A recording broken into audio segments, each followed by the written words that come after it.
facciamo il cambio di basso. Ma lui è... come chitarrista? Nel frattempo facciamo il cambio di basso. Vi fate un applauso su voi, tutti insieme. Un applauso forte. Grazie per essere qua, anche su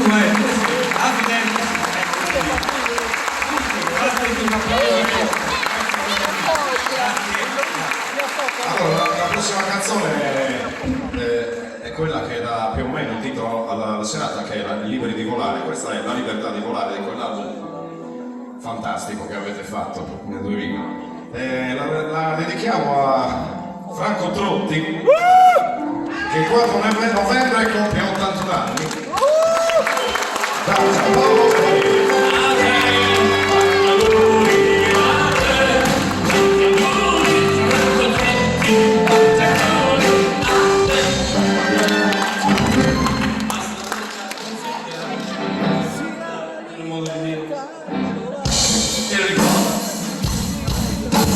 Prego, Lello. Prego.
Corri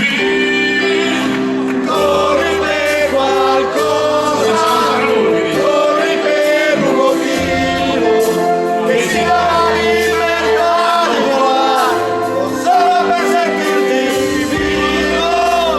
Corri per qualcosa, corri per un motivo, che sia la libertà di volare, o solo per sentirti vivo.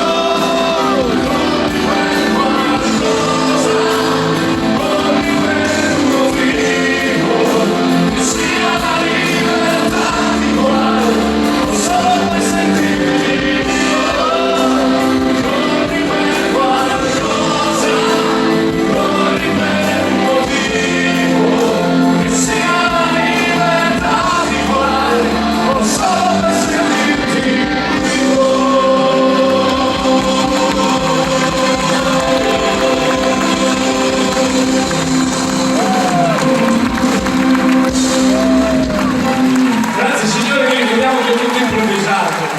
Complimenti a questi ragazzi perché davvero bravi. Bene, noi andiamo a mangiare un po' di quei dolcetti che ci avete segnato. No, io Perché sono già solo 15, ne devo mangiare qualcuno in più. Perché sono a dieta. Yuri, mi spiace ma non puoi ancora andare a mangiare. No? Perché ho preparato una cosina per voi, mi servite tutti e tre. Beppe, potresti venire anche tu per favore, perché i bambini, un'improvvisata. I bambini volevano farmi delle domande